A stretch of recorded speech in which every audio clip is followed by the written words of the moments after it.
Дэлхийн монголчуудын эмжил радио 88.3-ыг сонгон сонсож байгаа сонсогч танд баярлалаа. 7 хоног бүрийн даваагаас баасан гарагт 9 цаг 10 минутанд танд хүрдэг Яманы махыг халуун дээр нүнэтэй Hot Topics нэвтрүүлэг эхлэхэд бэлэн болсон байна. Hot Topics нэвтрүүлгийн 3 дугаар студиэс хөтлөгч Ари, за Царай Мудан, за Ааш Мутай Ари нар хамтран хүргэдэг. За найруулагчаар Борхогийн Жимбат нар амжилт ажиллаж байна. За манай Hot Topics нэвтрүүлэгтээ EMG Motors мөнгөж хамтран ажиллаж байна. За мөн Wellness-ийг Well Bishop-оос өрөөтэй Well Bishop цэгийн маань хамтран ажиллаж байна. Яг одоо Улаанбаатар 9 цаг 13 минут болсон байна. Өглөөний минут хүргэе Ари.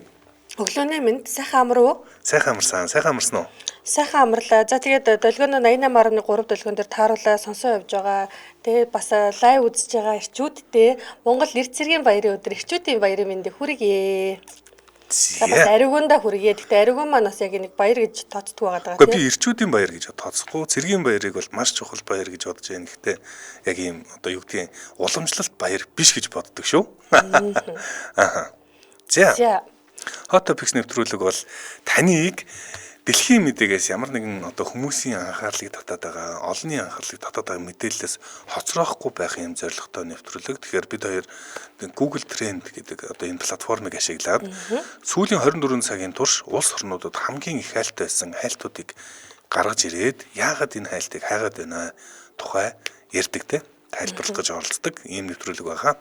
За бид хоёр тийм учраас мэдээгээ зарим нь бас шүүрхий ахын, зарим нь одоо хит хоцорсон бах юм. Тэгээд яг халуун дээр нь гаргах гэж хөхөл зорилготойгоор Яманы махыг халуун дээр нь гэж байгаа. За өнөөдрийн бодог юу вэ? За бодог бол янз бүрийн сонирхолтой бодог өнөөдөр ер нь сэдв ихвэлээ. Тэгээд бас нөгөө лайвыг үзэж байгаа хүмүүстэй Hot Topics-аас дэмжиж байгаа шеэрлээрээ гэж хэлээ те. За би эхлээд өөрийнхөө ярих өнөөдөр ингэ сонирхсан сэдвүүдээ яриа. Солонгост ECON гэдэг хайл тэргүүлсэн байна. 50,000 хайлтаар тэргүүлсэн байлээ. За Америк нэгдсэн улсад Автопен гэдэг хайл бас тэргүүлээж яваад байна. Автопен буюу автомат үзэг гэсэн утгатай үг юм байна. Автопен гэдэг 50,000 хайлтаар 20 цагийн өмнөөс тэргүүлж эхэлсэн бол за Трамп Путин Call Kursk гэдэг хайлтуудаас дэлхийд хаасайгуу тэргүүлж байна. За үүнтэй холбоотойс мэдээлэл хүргэх бол Энэтхэгт Нагпур гэдэг хайлт бас тэргүүлж байна. За эдгээр мэдээллүүдийг хүргэх гэж оролдоно. За Аригийн хувьд болохоор юу яана эрхчлөөний хөшөөг Францчууд Америкчуудаас буцаан авч чадах уугүй юу гэдэг тухай мэдээллийг бол ихэнд дуудсан. Үргэлжлүүлээд Их Британий технологи шинжлэх ухааны яамны нарийн бичгийн дарга буюу сайд нь ямар асуудалд орооцолтод байгаа вэ тухай мэдээлэл хүрэх бол 3 дахь мэдээлэлээр энэ монголчууд ч бас хамаатай байх. Ягаад тэгэхээр Gmail болон Outlook-оор тархаад байгаа вирусын талаарх мэдээллийг хүрэхээр татж авсан байгаа. Харин 4-дүгээрт одоо бүх цаг үеийн хамгийн алдартай аим шиг киноны франчайз буюу хөрөө зуралтай холбоотой сүүлийн үеийн мэдээлэл тренд дээр хэрхэн орж ирсэн бэ? Энэ тухай мэдээллийг хүргэнэ. За. Тэгэхээр манай Ааш Мутын мэдээллээс өнөөдрийн бодог эхэлнэ. За. Шүүрхий байна. Хэр одоо болцсон байна. Харъя да. За одоо ерөнхийдөө энэ бодог маань болцтой байна. Ягаад гэхээр одоо Франц талаас эхлээд мэдээлэл хийсний дараа одоо манай ахын буюу Америк талаас хариуг өгсөн. Үнэхээр ингээд нөгөө нэг Трампыг ингээд хүчээр дуудаад байгаа юм биш. Трампгүй өдөр байхгүй байгаад байна. Тэрэнд дээр одоо ингээд Трамптай холбоотой 5-6 мэдээ ингээд бүр те эхний нүрэн дээр нь ороод ирсэн байдаг шүү дээ. Ер нь лаг ахтай юм бэ. Ахтаах шүү дээ. Ой ахтай юм бэ.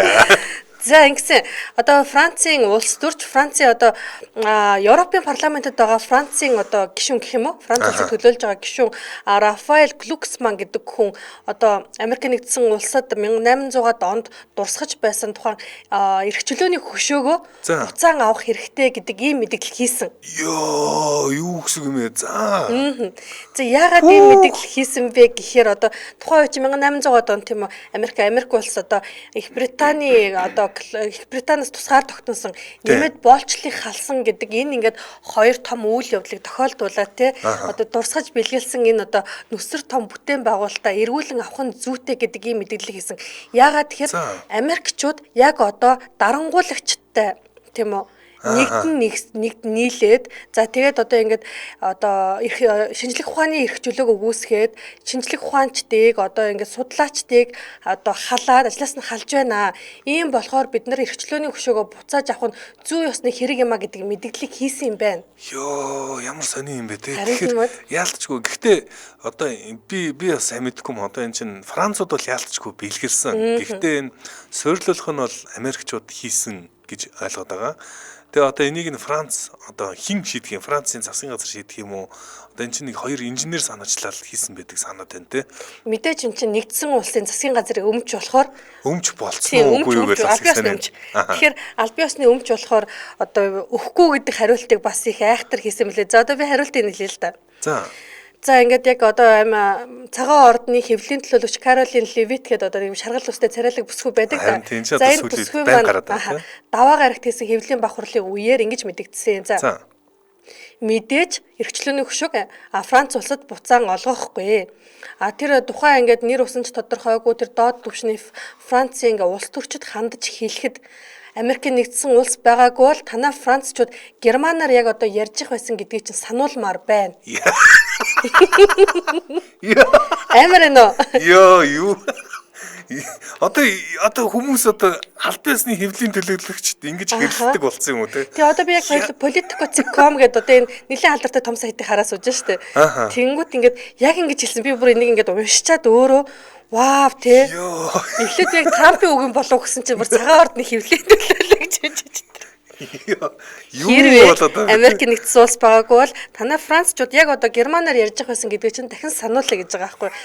Нэг өсөндөө одоо нацист Германд эзлэгдсэн байх үед нь те одоо ингээд Франц Америкийн ингээд нэгдсэн одоо хүчнийхэн одоо чөлөөлсөн ингээд үеийн л дурчин гэсэн үг үстэй тийм одоо Англи холбоотныхан одоо газардаад Францыг чөлөөсөн тухай яриад нь штэ тий. Яа ясл сэн хэрүүл энэ ч одоо яг үнэндээ тэгж хэлж байгаа нь утгагүй тийм юу байна л да одоо хэрүүлийн шинжтэй болж эхэлж штэ чинь ингээд миний бодлоор энэ одоо эрхчлөөний хөшөөг бол угаасаа авч чадахгүй боломжгүй. Тэгэхэд одоо нэг талаас Францаас нь одоо ингээд авнаа гэж ярьж идэг. Нөгөө талаас Америкуудын одоо өгж байгаа аль биесны одоо хэдлийн төлөөлөгч өгж байгаа үг нь хүртэл нэг юм хэрлийн чанартай. Та нар Германаар ярьж байсан баг. Бас хөвгөлтэй юм уу те. Айхтаргаад. За тэгээд одоо Трампын одоо хоёр дахь засаглал эхэлсний дараа одоо эрүүл мэндийн яамнаас нь те одоо мянган одоо эрдэмтдийг шинжлэх ухааны эрдэмтдийг за тэгээд мөн одоо энэ нийгмийн одоо төрийн албаны ингээд одоо удирдлагыг ингээд халаад цомгтгоод байгаа талаар ингээд яригадаад байгаа юм байна л да. Үүнтэй холбоотойгоор одоо тухайн одоо Францын улс төрч ингэж эрдэмтдэд ингэж ийм хатуу байр суурь одоо баримталж байгаа юм бол бид нар бол эрхчлөөний хөшөөгөө мэдээж нэг тийм ингээд яриан ам нь халаал хэлсэн байлгүй тэрээс нэг авах одоо ямар ч одоо эрх зүй те одоо боломж байхгүй л гэж би хараад байна шүү дээ. Харин дээ утгагүй нөгөө бас янз янзын юм явган хэрүүлүүд бас нэг л шийддэг. Одоо тийм өөддөг юм уу эсвэл албаар улс төрөө хийж байгаа арга нь тийм юм уу? Жишээ нь Украин одоо Монголоос одоо юугаа нөхөн төлбөр аавна, дарангуус нөхөн төлбөр аавна гэдэг ч юм уу те гих мэттэй иймэрхүү яриануд бас болж лээд гэл та. Одоо нэг цэцэрлэгийн хөлтөч муудлаа юм байна шаталаа гэл. Би тийм гэдэг нэг ярилэн шинтэй. За одоо фикс нэвтрүүлэгтэй MG Motors Mongolia хамтран ажиллаж байна. За Англи 100 жилийн түүхтэй MG бол автомашины ийм алдартай брэнд. За тэгэд MG брендийг Шанхайд SAIC Motors компани үйлдвэрлэж гаргаж байгаа. SAIC Motors бол герман машин үйлдвэрлэдгээр алдартай. За ийхүү одоо герман машин үйлдвэрлэдэг MG гэдэг автомашины брендийг одоо 24 оны цоон шин загваруудыг цоон шинээр 35 сая төгрөгөөс эхлээд худалдан авах боломжтой болж байна. Тэг километрийн гүйлттэй одоо нөгөө суудлын бүрээстэйгээ те суудлын бүрээс нь гялгар ууттайгаа те машины дотор салаа нөгөө гялгар уут нь наалттайгаа цоошин машин ирнэ гэдэг байгаа шүү дээ. Үнэр нь шалла өөр өгдөг гэж байгаа те. Би зүгээр шинэ машины үнэр авч байгаагүй л те. Шинэ машин авах юм байвал ариуг нэг дуудаарай. Үнэртэй ч үзээ. Миний хөгшөө суу гэж. Үнэртэй ч үзээ. Нэг тийм гоё үнэртэй биш гэсэн нэг тийм химийн үнэр үнэртэй гэсэн. Энэ үнэртэй ч үзмээр байвал гэх. За тэгээ 2024 оны шинэ загварууд ирсэн бүх машин дээр баталгаатай бүх машин дээр зээлийн нөхцөл байгаа. Тэгээ өнөөдөр онцлж байгаа загвар бол RX8-ийн дараагийн загвар бол RX9 ирсэн. Тэгэхээр MG ZS стандарт гэдэг нь 40 сая үнэтэй, MG ZS 20 комфорт гэдэг нь 45 сая үнэтэй байгаа. Тэгэхээр гуруула автомат хөдөлгөөртэй гэж байгаа. За тэгэхээр эдгээр чи одоо бүгд одоо Европ стандартаар үйлдвэрлэгддэг. Тэгээд Европын NCAP гэдэг аюулгүй үнэлгээ байдаг. За энэ аюулгүй үнэлгээгээр хамгийн өндөр буюу 5 модтой ийм одоо машинууд байгаа. За тэгэхээр яагаад тэгэхээр сайжруулсан гангаар одоо кузовыг хийсэн. За ийм онцлогтой. Дээрээс нь ийм мөртлөө үнэхэнд хөдөлгөөр нь бол GDI хөдөлгөөртэй юм байлээ. Gasoline direct injection буюу герман автомашинуудад төлхөө хэрэгэлдэг энэ одоо төрлийн хөдөлгөөр нь төлш багын бага ашиглан. За дээрэс нь хүчтэй гэдгээрээ онцлог те. За тэгээд MG брендийн бүх загварууд нь cruise control буюу хурд түгжигчтэй. Тэгээд энэ аягүй гоё хэсэг нь заяа. Хүссэн өнгө модель опшнтойгоор захиалга өгөөд хийлгэх боломжтой гэж заа. За энэ бол ялангуяа эмэгтэй хүмүүст бол бас их онцгой те. Өөр ингэсэн онцгой өнгө вэ нү, яав нү. За та Global Motors segment гэдэг сайт руу ороод үзээрэй. Энэ дотор нь одоо загваруудын зураг сонголтууд нь байгаа. Дээрээс нь бас эндээс нь ямар өнгөөр байвал гоё харагдах вэ? Таны сонгосон өнгө вэ нү гэх мэт үзэж болох бах. За машин бол маркаас хамаарат 4 дугуугаар майждаг ах уу, мосттой байх уу гэсэн сонголт нь бол байгаа. За эднийх хамгийн гол давуу тал нь та цоо шин машин авчлаа. Эвдэрч болно. Машин эвдрэхгүй машин бараг байхгүй. Гэхдээ цоо шин машин бол эвдэрх нь бага. Гэхдээ осол даваар дорт юм ямар нэгэн байдлаар эвдэрлээ гэхэд буцах эзэн буух хаягтай гэдгээр онцгой. Эдний хамт олон Global Motors мэрэгшсэн инженерийн багтай. Тэгээд яг аль биесны дистрибьютор учраас ердөө 14 хоногийн дотор таны одоо сэлбэгийг захиалгаар шууд оруулж ирнэ гэж байгаа. За тэгээд мэдээж хэрэг банк болон банк бусын одоо зээл гарах боломжтой бүх төрлийн нөхцөлтэй 30-аас 96 сарын хугацаанд та буцан төлөх нөхцөлтөөр эдгээр машинуудыг худалдан авах боломжтой юм байна. Борлуулалтын албатай шууд холбогдъё гэвэл 99-2 74 46 99-2 74 46. За мөн MG Motors Mongolia гэдэг та бүхэн Facebook-аас хаагаарай. Аль биесны Facebook пэйж нэгаа дэлгэрэнгүй мэдээлэл утасны дугаар машины загвар зэргийг харахаас гадна лайк дараад мэдээлэл аваарай. За байрлал нь бол Гоёо Кашмирын үйлдвэрийн урд MG Motors Mongolia шоурум байгаа. Та очиод биеэр бас үзэх боломжтой. Манай Hot Topics нэвтрүүлэгтээ MG Motors Mongolia хамтран ажиллаа. Баярлалаа. За баярлалаа. За Hot Topics нэвтрүүлэг үргэлжилж байна. За манай махыг одоо халуун дээр нураад тагаад радиогийн 3 дугаар студиэс нэвтрүүлэг маань үргэлжлээд одоо ариуны дуудах мэдээр орноо. За бүгдээрээ солонгос буудаг гэднэ. За солонгос буудаг. Солонгос буудаг ямар хамтад хэмжээгээр хамтсан. За харъя. За би солонгосын одоо содуудыг тийм сайн мэдгүй. Гэхдээ энэ солонгост бүр ингээ шуугаад байгаа юм байна л да. Энэ одоо бүүн хайлт тэгээд Easy Young. За англиар бол Easy Young гэж дуудахад бол Easy Young гэдэг энэ хайлт өчигдөр дэлхийд өчигдрөөс одоо тэргүүлж эхэлсэн солонгостоо South Korea гэж байгаа ч юм ба. За тэгээд Easy Young ясмх 42 настай ийм Cho Seung Hyun гэдэг рестораны эзэнтэй гэрэлсэн юм байна. Одоо 8 жил. За тэгээд энэ 8 жилийн гэрлэлт нь төгсгөл болжээ гэсэн мэдээлэл шуугилдалаа юм л дээ. Яагаад Easy Young? За би нэгдүгээр Easy Young сайн мэдгүй гэхдээ маш алдартай юм билээ. Би харъя да. За. За би таньж байна. Өө тийм үү? Энэ ямар киног мэдэх вэ? Киног мэдгүй ч үгүй таньж. Энэ жүжигчин бэлгүү дээ бодвол. Жүжигчнээс гадна би ч өөрөө нөө бокс сонирхдаг. Энэ ч одоо бокс ч шүү дээ. Харин тийм гэсэн. Энэ бол миний ойлгож байгаа маш алдартай жүжигчин. Гэхдээ юугаараас алдартай гэсэн чинь 48 кг-ийн чинд боксер хичээлсэн юм л 2010 оноос хойш. За ингээд 10 оноос хойш боксер хичээлсээр сонирхогчдын улсын авраг болж ирсэн юм билээ. Үндэсний шигшээ багтаа дуудагдсан анхны одоо ингээд жүжигчин буюу энтертейнер агаад байгаа байхгүй юу? Бүрүү үндэсний шигшээ багтаа багч ирсэн юм байна те. За ямар ч болсон 48 кг-ийн чинд авраг болж ирсэн.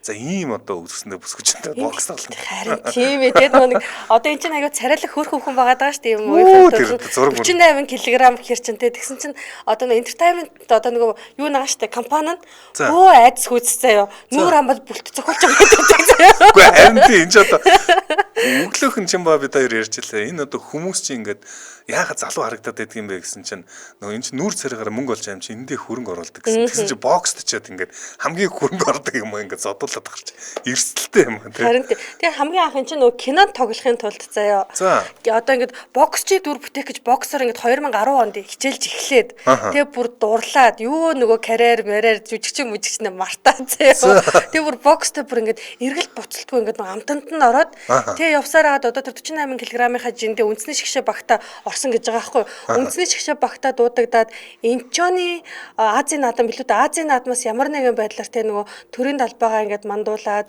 одоо төрийн одоо сүлд дугааг шиглүүлээд медаль аавна гэсэн хүлээлттэй байсан боловч одоо тухайн ингээд нөгөө олон улсын наадамд нь 48 кг жим багтаагүй гэсэн билүү дээ. Тийм юм болж байсан. Тэгээд ингэсэн юм байна. За энэ одоо Easy Young-ийн хамгийн алдартай киног бол Street Time гэдэг энэ сайтын дурдж байгаагаар бол Sweet Home гэдэг одоо энэ Netflix дээр гарсан ийм ертөнцийн төгсгөлийн тухай 2020-с 2024 онд гарч ирсэн ийм кинонууд цувралын дүрийг гаргаж ирсэн үгүй юм байна. Тэгэхээр санаж байна. Санчлаа. Йоо за энэ амар зураг өгсөн шүү. За. Юу ихэнх төрхөн бэ? Терминатор юм шиг. Яг энэ киноныхын дүрс энэ ч одоо бүр намайг бодгоо чамаагч барах чадчихаар дүр гадаг шүү. Би угаасаа зодуулмаар л юм байна. Йоо айлгүй шүү дээ. За ёо тэр нь зодуулахар л шүү дээ. Тэгээд тэр нь хэл. Үгүй ээ тэр гидсний 6 толгой молгоо 6 найзтай юм байна. Ёо зангир. Гарны 2 толгой гэдэг үл 3 толгой гэдэг үл тэр байна зүгээр хэвээр. Энэ одоо киног үзчихсэн үү? Үзчихсэн. Юуны тухай гардаг вүлээ? За ингээд нэг тийм эрдэмтдийн нэг одоо судалгаа нь буруу болоод хүмүүс нэг тийм вирустэй болоод нэг тийм бүгдээрээ нэг юу мангас шиг юм болоо хуурцсан. Тэр дунд нь яг хүн нь хүнээрээ үлдэх айгүй хэцүү нэг тийм л үйл явдалтай санагдаад байна шүү дээ. Тэгээ манайхан санжаа үлвчээрээ би чинь жахаа ой муутай шүү. Адилхан. За тэнд бол Икүн гэдэг одоо юм галх хамгаалагчийн дүрийг гаргадаг юм жүжигч юм байна. За тэргээр алдарсан гэж байна. Тэгэд 3 сарын 17 онд буюу өчигдөр гинт одоо Instagram-аараа одоо юу яасан юм бэ? Одоо юу салжийн гэдгийг мэдгдсэн байгаа байхгүй. Тэгэд энэ нь бол фенүүдийн хувьд бол маш огцом шийдвэр гэж үзэж байгаа. 7 настай хүүхэдтэй. Тэгэд 2013 онд за 2018 оны энэ одоо нэвтрүүлгүүдээр маш гэр бүлийн амьдралдаа сэтгэл хангалуун байгаа, аж аргалтай амьдарч байгаа мэдэгдэжсэн. Тэгснэ гинт салцсан гэд фенүүд юунаас болоод салч байгаа гэд ингээ хөзөлдөд гүгээд байгаа юм байна. Энэ залуунд нөхөрч бас нэг тийм юу залуу биш шүү. Мэдгүй нөгөө бизнесментэй суулаа гэхээр нэг тийм одоо яг жүжигчүү хүмүүс бизнесментэй суулаа гэхээр нэг гоё бизнесмен байдгүй байхгүй юу? Уучлаарай. Гэтэ яг залуу бол царайлаг залуу байна. Манай арай бол зүүн баруунаар савж штий. Ингээ царайлаг муу. Би яг хэрэгт орлоо. За энийг бол баруун тийш савчлаа. Ой залуу байна гинэ. За тэгээ энэ одоо залууч нь бол рестораны сүлжээ ажилладаг маш том бизнесмен гэж байгаа. Энэ хоёрын одоо амьдрал бол бас одоо үлгэрийн юм шиг тийм сайхан гаднасаа харагддаг гэр бүлийн үлгэр жишээ ос байсан юм шиг байна. Тэгэхээр гинт одоо салцсан болж тарлаа. Тэгээ одоо манай hot topics-оор яригддаг баг өрөө болоод байгаа нэг үг байна. Бүгд л салдаг. Hot topics-оор яригдваш hot topics-ийн царамуутай аригууны хэлдэг өрөө гэж. За би одоогор хүмүүсийг салдгүй хэцсээр л байгаа. За. Поптэй. Дараагийн дэмжиж ажиллагчид танилцуулаад тэгээд дараагийн мэдээлэл рүү орно. За манай Hot Topics нэвтрүүлгийг эрчүүдэд зориулсан Old Spice дэмжин ажиллаж байна. Тэгэхээр үнэртэй усны мэргэжилтнүүдээр бүтээгдсэн дэлхийн алдартай үнэртэй усны түвшинний үнэртэй Old Spice нь бүхий л өдөр үнрээ хадгалж цэвэр цэмцгэр мэдрэмжийг өгөх болно. Биеийн шингэн савн хөлсний үнэр дарагч дезодорантрын хамтд нь тогтмол хэрэглэснээр 24 цагийн турш 7 хоногт итгэмээргүй цэмцгэр байдлыг танд бэлгэлнэ. Олон төрлийн үнрээс тааламжны үнрээс сонгон хэрэглээрэй. Нэвтрүүлгийн дэмжин ажиллагч Old Spice баярлаа. Баярлаа. За одоо хаанах боодог гэдэг чинь? За дараагийн боодог. За Их Британь боодог гэднэ. За англи боодог. Тийм англи боодог гэдцгэн. За англи боодог алдартай болсон шүү дээ. За яг бай манай англичууд гайгүй шүү дээ. За Английн одоо шинжлэх ухаан технологийн нарийн бичгийн дарга буюу одоо манайхаар бол сайд гэдээ ойлгоход бол ерөөсө буруудахгүй байх. Тэгэхээр одоо энэ шинжлэх ухаан технологи хариуцсан сайд Питер Кайл гэдэг хүн нэг сонирхолтой хэл аманд өртөөд байгаа юм байна. Тэгээ би бүр өглөө ирээд энэ хүнийг ингээд хайгаад уншиж байгаа хэвчээ. Би бүр ямар сони яагаад гэж бодлоо уншаад л. Яагаад гэлцээ. За яасан. Одоо ингээд ChatGPT бидний амьдралд ер нь ингээд нөх хэрэглээнд ороод ирчлээ шүү дээ.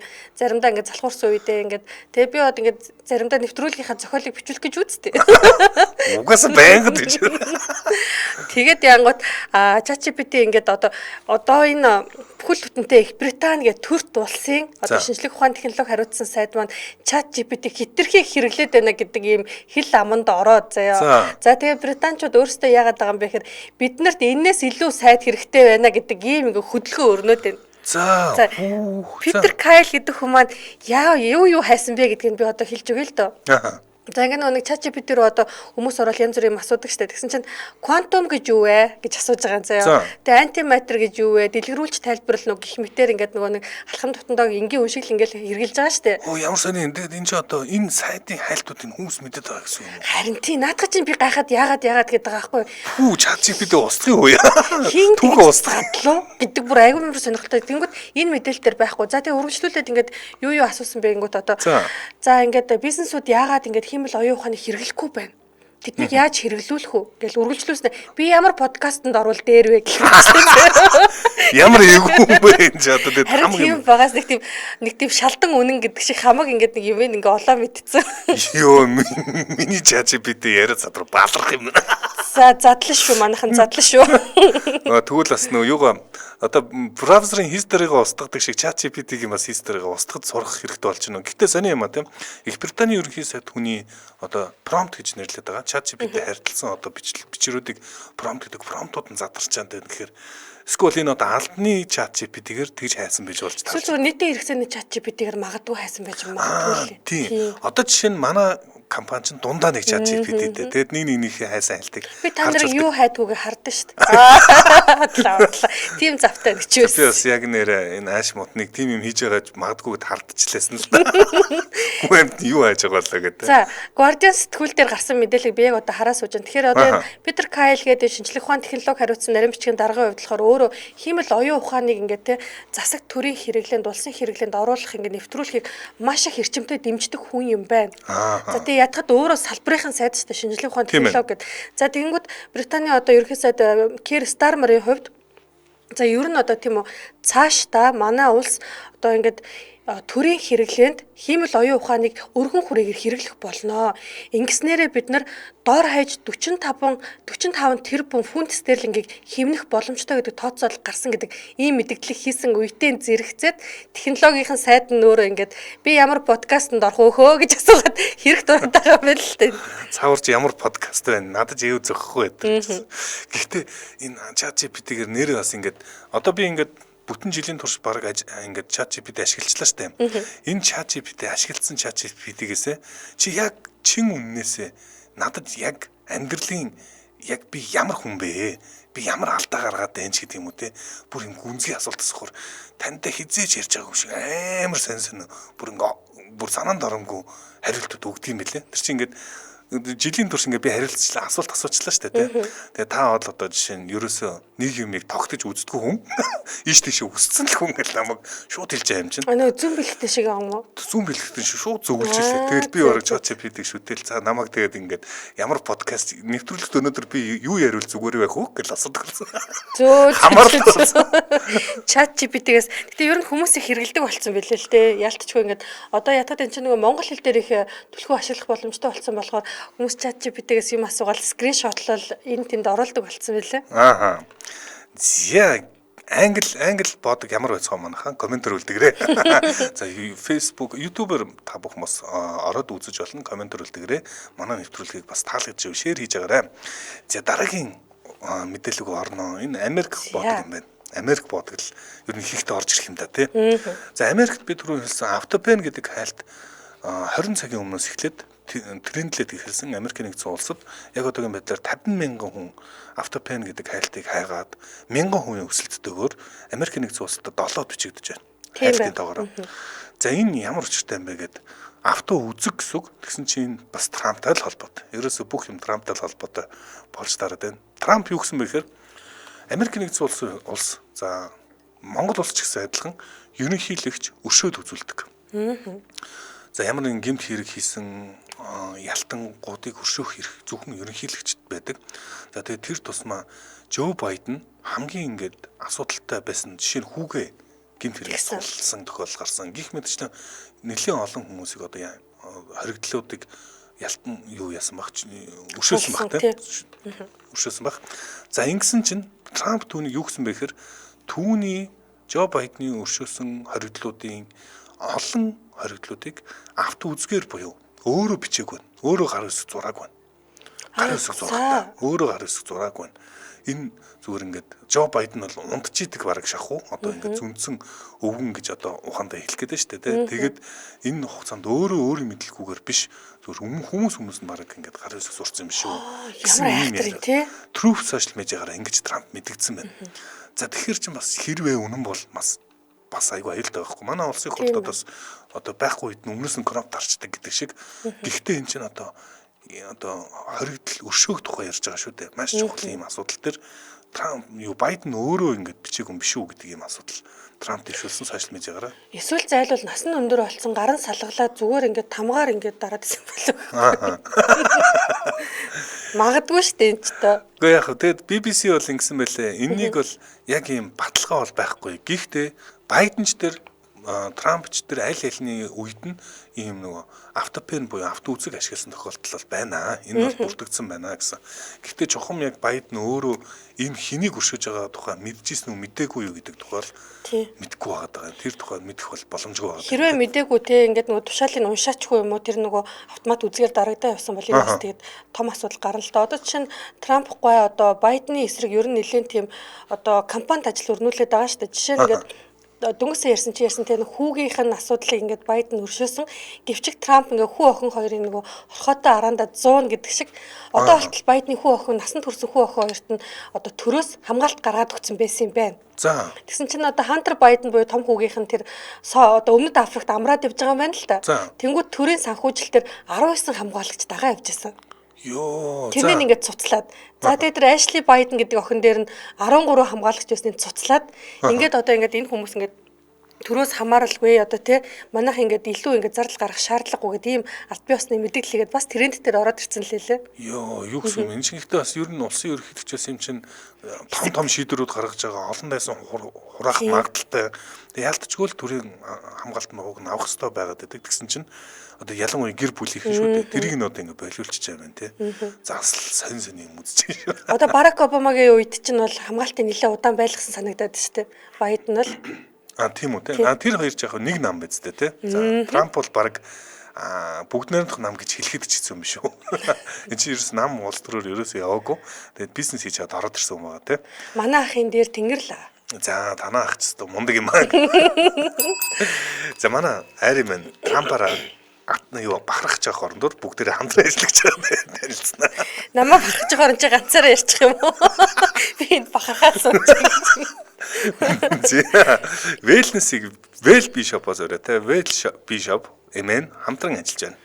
За wellness-ийг Well Bishop-оос гэдэг нь юу гэсэн үг вэ гэхээр их олон талын утгатай. За эрүүл байх нь wellness гэдэг, гоо сайхан байх нь wellness, сайхан арьстай байх нь wellness. Тэгэхээр wellness-ийг Well Bishop-оос буюу таны сэтгэл хангалуун амьдралын хэм маягт зориулан ажиллаж байна. Тэгэхээр эрүүл, гоо сайхан арьстай баймаар байвал Well Bishop-д хандах хэрэгтэй гэдэг нь шүү дээ. За Well Bishop-цыг юм сайт нь албан ёсны ёсоор бол үс харчилгааны Well, Londa за Ньюксийн одоо Лондон Найксийн гэдэг ийм брэндүүдийг оруулж ирдэг юм байна. За чанартай урт хугацаанд туршигдсан албан ёсны эрхтэй эрүүл мэндийн бүтээгдэхүүнүүд эдгээр бүтээгдэхүүнүүд нь байна. Тэгэхээр арьс арчилгааны бүтээгдэхүүнүүд хүссэн газараа бас хөргүүлэн авах боломжтой юм байна. Well Bishop цэг юм лүү хандаа те. За тэгээд одоо эднийх чинь нөгөө нэг алдарт нөгөө Gut Pro-г оруулж ирдэг мөн биз дээ. Эзний ашигтай бактери. Тэгээд одоо тий хоол боловсруулах замын өвчин намдаах цочмог архаг суулгаал зогсоо фотогел гэдэг ер нь ингээд нөгөө эрүүл тий тэгээ гаднаа ингээд гялалцсан үстэй толгоор арьстай байх бүх нөхцөлийг л Well Bishop-ийн оруулж ирээд байгаа маа бүх бүтээгдэхүүнүүдийг. За энэ сайт руу орж үзмээр. Орж үзээрэй. Well Bishop цэг имэн юм байна. За Well Bishop цэг имэн л ороод та бүхэн эрүүл амьдралтай холбоотой үс харчилгаанда гоо сонд арчлах бүх бүтээгдэхүүнүүдийг сонгон аваад хөргүүлээд авах бас боломжтой юм байна. Харин утсаар мэдээлэл авъя гэвэл 7711 71 71 юм байна. 7711 71 71. За манай Hot Topics нэвтрүүлэгтээ Wellness-ийг Well Bishop-оос өрөөтэй Well Bishop цэг юм байна. Хамтран ажиллаа. Баярлалаа. Баярлалаа. За дараагийн бодогч нь аль улсаас ирсэн байна? За дараагийн бодог ер нь ингээд дэлхийн тахны бүх улс орнуудад Gmail болон төвшний бодог. Айоо. За дэлхийн тахны бодог хүргье. За Ингэсэн Америк нэгдсэн улсын холбооны мөрдөх товчоо болон холбооны цахим аюулгүй байдалтай тэмцэх агентлагуудаас нэгэн мэдээлэл гаргасан. Энэ бол энгийн нэг мэдээлэл биш, сэрэмжлүүлэг анхааруулга маягийн одоо тий иргэдэг болгоомжлохыг уриалсан ийм мэдээлэл байгаа. Тэгэхээр энэ дээр яг юу мэдэгдсэн бэ гэхээр Медуса гэдэг нэртэй одоо ингээд хүний хувийн мэдээллийг хуулж аваад буцаагаад мэдээллийг чинь задлан шүү гэж сүрдүүлэх замаар мөнгө авдаг програм Gmail болон Outlook-аар дамжаад тархаад байгаа юм байна. Gmail ч уг нь хамгийн найдвартай л гэж одоо ойлгож бас хэцүү байгаа юм байна тий. Тэгээ ятгаад одоо монголчууд ч ер нь нийтлэг Gmail хэрэглэдэг болсон тийм үү. Тийм болохоор энэ яалтчгүй ингээд дэлхийн техникийн мэдээлэл болоод байна л да. Жишээ нь 2 дугаар сарын байдлаар Медуса гэдэг энэ вирус болохоор 300 гаруй хүмүүсийг ингээд одоо охироогоод за энэ ингээ охирсон хүмүүс дунд нь одоо аж үйлдвэр за ангаах ухаан боловсрол хууль хяналт даатгал технологи одоо үйлдвэрлэлийн салбарын хүмүүс багтчихсан. За тэнгууд Медуса гэдэг нь яг яаж ажилтдаг вэ гэхээр мэйл дээр одоо бид нар ингээ мэйл дээр ингээ хуурамч мэйл ирээд одоо линкэн дээр нь дараад оронгууд мэдээлэл хуулаад авдаг тухай ерөнхийдөө ойлголт бол байдаг штэ. За тий. За тэгвэл яг л тэгж ажилтдаг.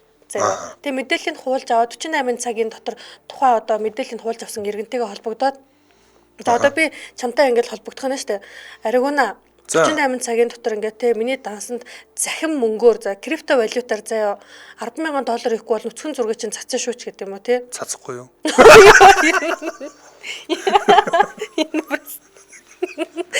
Яйдаа үз. За яг ийм одоо вирус гараад за тэгээ холбооны мөрдөх товчоноос ингээд одоо анхааруулад байгаа юм байна л та. Тэгэхээр мэдээж ингээд одоо яг энэ дээр ингээд өртөөд байгаа газар нь хувь хүн гэхээсээ илүүтэйгээр байгууллагууд өртөөд байгаа юм байна. Байгууллагууд өртөөд байгаа болохоор одоо нэгдүгээрт ингээд нөгөө паспортынхаа одоо нууц үгээ маш ингээд баталгаатай нууц үг хийгээд байн солиод байхгүй баталгаатай нууц үг хийгээд заяа. Хоёрдугаарт ингээд альва ингээд одоо имэйл ч юм уу те ямар нэгэн сайт руу хандах хандлтаа нөгөө давхар баталгаажуулалттай болохоороо гэдэг ийм ингээд анхааруулгыг хийсэн байлээ. Тэнгүүтээ одоо утасныхаа дугаараа тавьчихдаг ч юм уу одоо өөрөх нэрийг тавьснаа төрсөн он санаад сараа тавиад ивэл болохгүй гэсэн үг шүү дээ манайхаа. Гэтэ сони юм а байгууллагуудын нүцгэн зургийг тарах юм уу? Байгууллагуудын санхүүгийн мэдээлэл хэлгүүтэй энэ ч одоо за тэгээд энэ ч сүүлийн үед чи ер нь ингээд яг хин ингээд халдлагад өртөөд байгаа вэ гэл тэнгууд сайхан ингээд хиттийн 12 иргэн одоо Америк нэгдсэн улсын сангийн яамнаас мэдээлэл хулгайлсан хэрэгт буруутгагдсан. За тэгээ өргөжлүүлээд одоо United Health гэдэг нөгөө алдарт нөгөө даатгалын корпорац байгаа шүү дээ. Тийм тэр нөгөө Луижи Манжиони байлуу тий тэрнтэй холбогддог. За тэдний ч одоо 190 одоо сая хүний мэдээлэл бас алдаад. Баларсан юм бэ. 2024 оны 2 сард алдсан мэдээллээс нь болоод одоо энэ одоо хүний хувийн мэдээлэл гэсэн үг шүү дээ. Эрүүл мэндийн одоо тий би одоо ямар нэгэн ингээд тий хүнд хэлмээргүй өвчтэй байгаа бол тэр маань ингээл задрах гадэл гэсэн үг шүү дээ. Олон нийтэд дэлгээстэй. За энэ чинь бүр Монгол хятадын аль нэг сайт дээр хэлээ Монгол улсын иргэний бүртгэл зарагдаж ийн гэлүү дээ. Бас нэг тийм юм ярьжсэн. Одоо энэ төрийн алба, ер нь бизнесийн алба тэр чигээрээ энэ нөө цахим аюулгүй байдлаа мэдхгүйгээс л болоод байна л да. Энэ дээр анхаарч эхлэхгүй бол бас сонь юм үзэх нэ бүгдээ. Харин тийм ээ. Яг ийм мэдээлэл гараад за тэгээд ингээд одоо Медуса гэдэг үгээр тренд дээр орж ирсэн байна. Медуса гэдэг нь болохоор тэр ингээд юу хийгээд байгаа. Одоо вирус маягийн програм юм байна шүү дээ, тий. Гой нэр өгдөг юм бэ. Медуса ч одоо бурхан шүү дээ. Гэт. За, тийм ээ дараагийн бодог руугаа бүгдээр орцгоон. За энэ бол Украин бодог байна. Тэгээд BBC дээр энэ Курск гэдэг Курсктэй холбоотой нэгэн мэдээлэл гарсан. За Украины зэвсэгт хүчин Оросын одоо газар нутглуу нэвтэрч орсон. Хэдэн сарын өмнө одоо нийт хэдэн сарын өмнө нэвтэрч ороод Курск хавийг эзлээд одоо яг тэр фронт нь бол нурж унж байгаа гэсэн мэдээллийг BBC дээр гаргасан байна. Курск руу Украины цэргүүд Оросын цэргүүд бол буцаж байгаа. Тэгээд 5 Украины цэргээс нөхцөл байдал буцахад ямар байсан бай тухай өөрсдөөс нь асуусан тэр тухай мэдээлсэн BBC дээр гаргасан мэдээлэл гаргасан байна. За энэ дээр бол одоо Оросын Курск мужид байлдаж явсан Украин зэргүүд бол яг л аим шиг кинон шиг байна гэж одоо дүрссэн байна. Эднээс бол BBC дээр гаргасан мэдээлэлээр бол ер нь бол Украин нэгэн хэсэг дроны одоо захидч ерөөсөө дайн гэдэг бол тэр чигээр дроны дайн болцсон юм байна. Тэг хин дроныг маш хурдан үйлдвэрлэж чадж байгаа. Тэр нь одоо дайнд одоо ялаад байна гэсэн үг л дээ. Тэгэхээр Оросууд нэгэн цагт дроноор бол хоцорсон. Одоо харин дроноор хамаагүй илүү болчлоо. Одоо бид нар буцах одоо зам маань одоо аюулгүй гайгүй ганц сарын өмнө бол аюулгүйсэн бол одоо ерөөсөө энэ буцах зам байхгүй. Ерөөс тэр чигээрээ дронууд байгаад байна. Ёстой л амьд мэд, санд мэд одоо амьд үлдлээ гэсэн юм Украин зэргүүдийн тухай биш нийтлэл гарсан байлээ. Би нэг юм асууж болох уу? Одоо би цэрэг дайны талаар ямар ч ойлголтгүй юм байгаа тань л да. Дрон гэдэг нь заяа одоо нөгөө нисдэг юм бичдэг дроныг бол би мэдээд байна шүү дээ. Тэр шиг юмд ингээд бөмбөг суулгаад нисгчих юм уу? Тийм бөмбөг одоо өөрөө камикадзе дрон гэдэг нь бол өөрөөсөө би ч бас тийм сайн мэдл. Яг мэрэгжлийн хүн бол биш шүү. Гэхдээ яг сонирхдаг камикадзе дрон гэдэг бол одоо өөрөөсөө очиод мөрөгчөөд байдаг юм. Өөрөө цугс үрэх юм уу те нөгөө нэг цугс ун дотор нь C4 одоо тесрэг бөмбөг тавиад одоо ийм шүү дээ. Нэг одоо танк сая доллараар саяас 10 сая долларын үнэтэй бүтэж байгаа юм. Маш үнэтэй гэсэн үг шүү дээ. Тэгэхэд дрон бол 100-аас 500 доллар л одоо бүтэж байгаа. Тэр дотор нь одоо ердөө ингээл одоо тесрэг бөмбөг тавиал дэлбэлэхэд ерөөсөө эдийн засгийн асуудал болж хуурж л да. Ийм одоо дронуудын эсрэг хэдэн сая доллараар танк аваад өмнөөс нь байлдаад бол нэмэргүй болчиход орчин цагийн байлдаан бол тэр чигээрээ дрон болчиход байгаа юм бэлээ. За ялангуяа тэр нь бол одоо Орос Украины дайнаар бол тодорхой харагдаж байна. Тэгэхээр магадгүй эндээс одоо бүх одоо улсууд л за ерөөсөө л ирээдүйн дайн бол тэр чигээрээ дроны дайн болох юм байна гэдэг ингээл бичээл хин дроны үйлдвэрлэл маш чухал юм байна. Украинад бол өөрсдөө бол бас дронууд бас ас ирэхээр үйлдвэрлэж байгаа гэж мэдээлсэн байлээ. Тэгээд жил сартаа сая гаруй дроныг үйлдвэрлэж байгаа гэж. Ерөөсөө энэ тооны их хэмжээгээр одоо баг зардлаар үйлдвэрлэх гол ажил болсон. Тэгэл нэг хийдэг ийм дайм болоод хуурсан байлээ л дээ.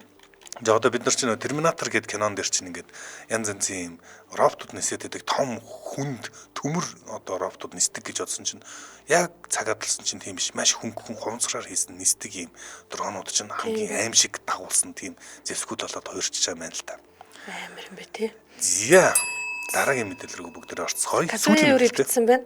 Хэрэгтэй хэрэггүй сайт аппликейшнуудад хамаагүй мэдээлэл оруулж бүртгүүлэх хэрэггүй гэж. Үнэ өстө үнэ шүү. За Эмжэл радиогийн эрэгтэй захирал эрэгтэй бүх ажилчдад ариун хөтлөгчдөө эрт цэргийн баярын мэндийг хүргэе гэж байна.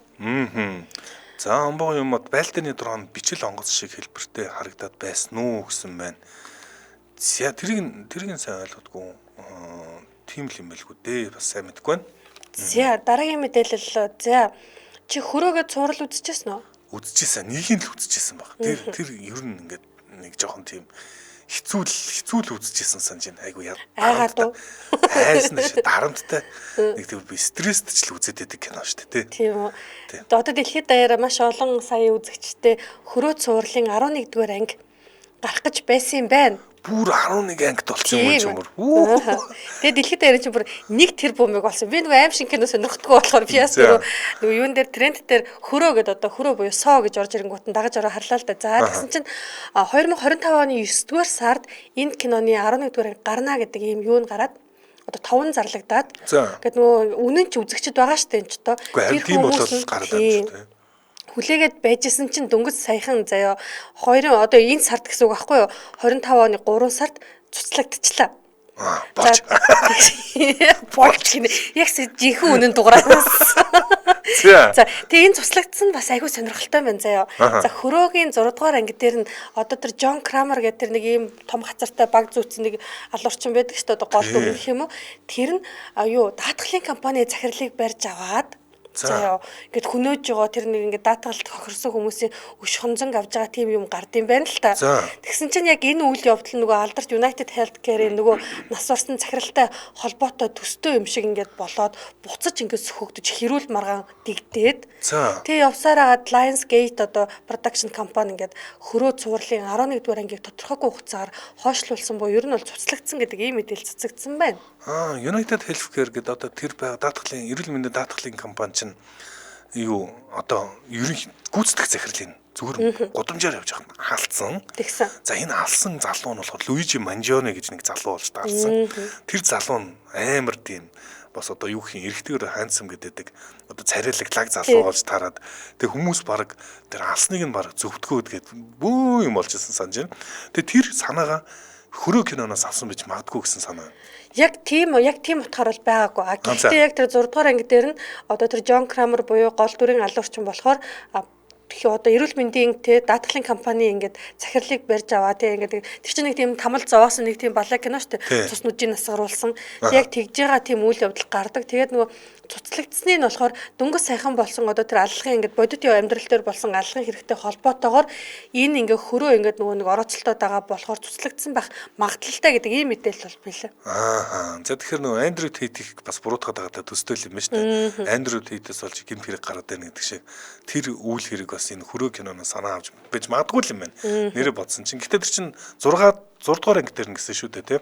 Одоо чи 11 дугаар анги гарах гэж байгаа юм байна шүү дээ тий. Тий 11 дугаар анги гарах гэж байгаа л одоо тэгээд хизээ гарах үгүй нь мэдэгдэхгүй л цуцлагдчихаа л байна л да. За энэхүү манай өнөөдрийн Hot Topics нэвтрүүлэг өндөрлөх болсон байна. Манай Hot Topics нэвтрүүлэгтээ AMG Motors Mongolia хамтран ажилласан. За мөн Wellness-ийг Well Bishop-оос үрээтэй Well Bishop цэгийн хамтран ажиллаа. Сонсогч та өргөжлүүлээд радио мэдээгээ хүлээн аваарай. 10 цаг 10 минутаас манай нэвтрүүлэг эфир хөгжимтүүд нэвтрүүлгээр үргэлжлэх болно. За баярлалаа. Ааш муута. Баярлалаа Царай муута.